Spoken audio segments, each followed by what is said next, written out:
Have you guys ever been to South Street? This is like the middle to the end of it. Oh, that's the Brooklyn Dumpling Shop. That's the one that was like the old-timey where you put in change and the food is right there. I didn't realize it was on South Street. I want to go.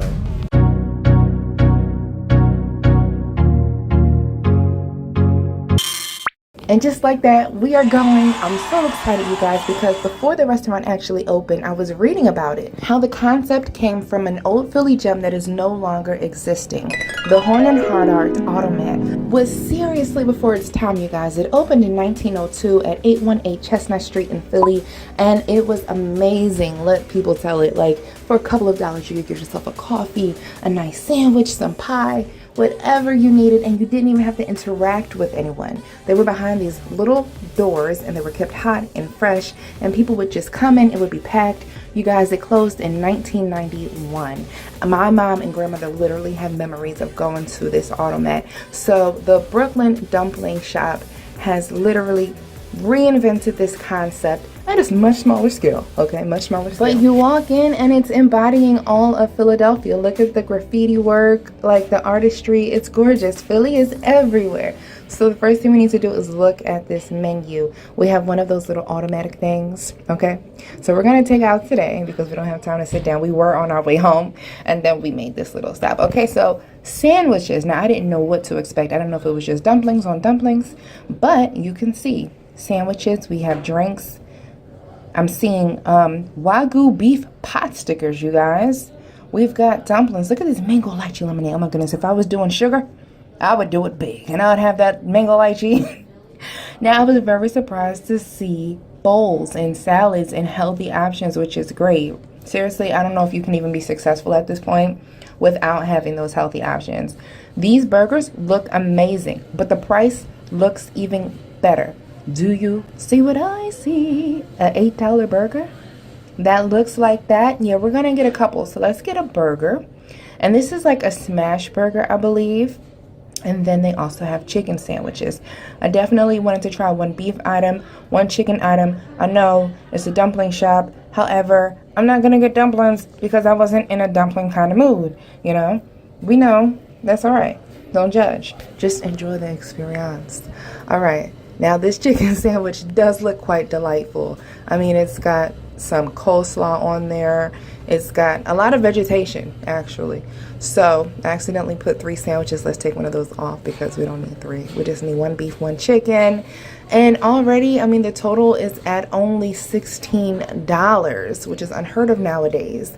I'm going to actually add on a couple of sides. They did have waffle fries. I'm order number 01ZDJCM2E7PFY. So I'm just gonna wait. I'm excited. As you can see, it's just me and one other person.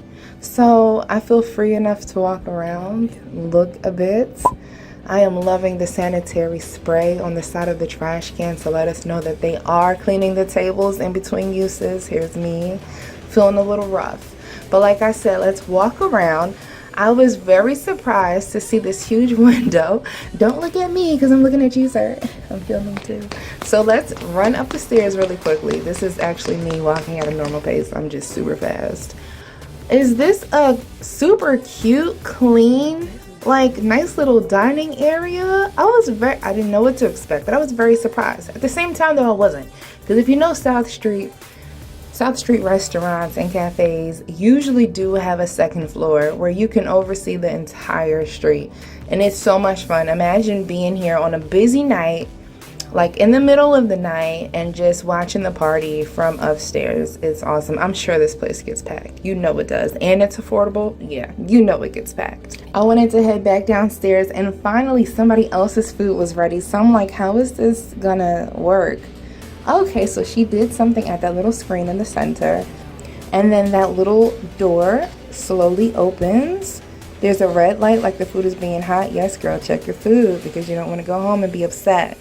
So yeah, I'm excited. Now, what was weird was that I did get a text saying that the food was ready. I was trying to get my food, and then this head popped out through the window, scared me half to death, and told me that it wasn't ready yet.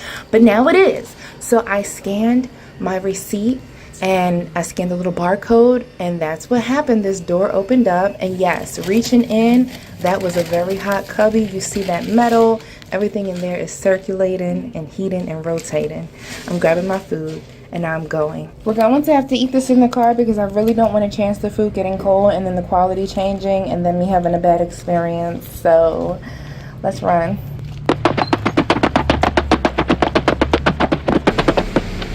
I would love to try this Thai place out.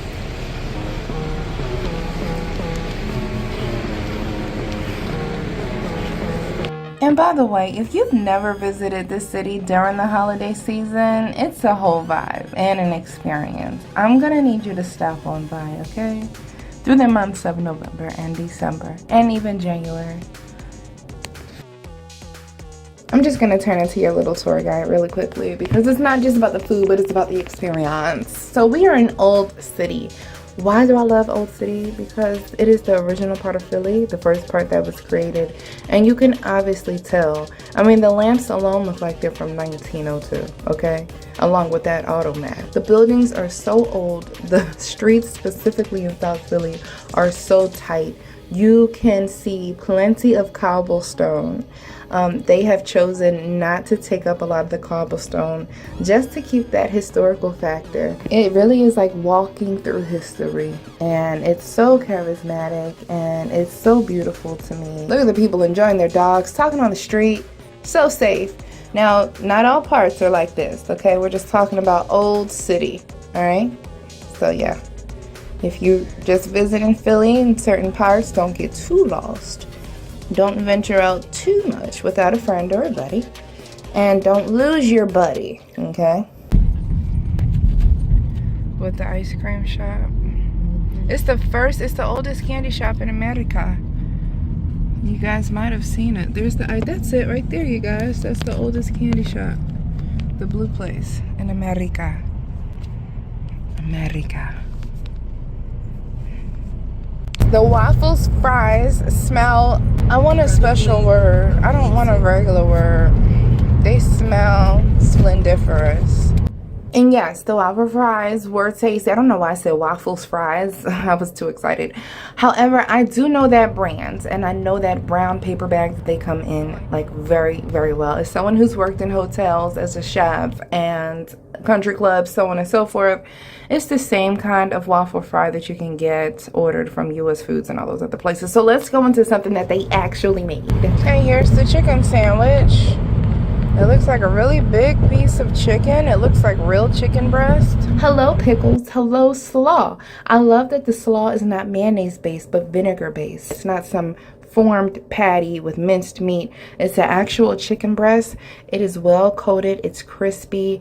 It tastes so good. It's almost like a cross between a banh mi boy, if you've ever had a banh mi sandwich, and a crispy chicken sandwich. It's not as vinegary as a banh mi sandwich would be, but there's still a lot of fresh vegetables, which makes it like a gourmet chicken sandwich. And here's the burger. It looks like a smash patty. So this is a single. Look at that bread. That bread is special looking. It looks like it was baked today. Caramelized onions, some type of cheese. I asked for American. But the bread looks immaculate, and they obviously grilled it on both sides. You're gonna say. At this moment, I was regretting not getting that second patty because it's like that old commercial, where's the beef, you know? That's a really good, simple burger. I don't taste any salt or pepper on it. Some pepper at least would have even, but taking it up another notch, right, big boy? Doesn't taste good. This burger does depend on those caramelized onions and that really tasty grilled bread. Without that, there isn't too much to it, but it's a good burger nonetheless. And the bread is very soft and light and elegant and dainty. I have to go back to Brooklyn Dumpling Shop to obviously try the dumplings. I know, what's the point of going to a dumpling shop and getting no dumplings at all? But it is always good to try those side missions as well. I think it is such a cute place, and I hope that you guys give this a try. Let me know where I should go next, and don't forget to subscribe, comment, and like this video for more little local adventures. I'll see y'all in the next one. Bye, foodies.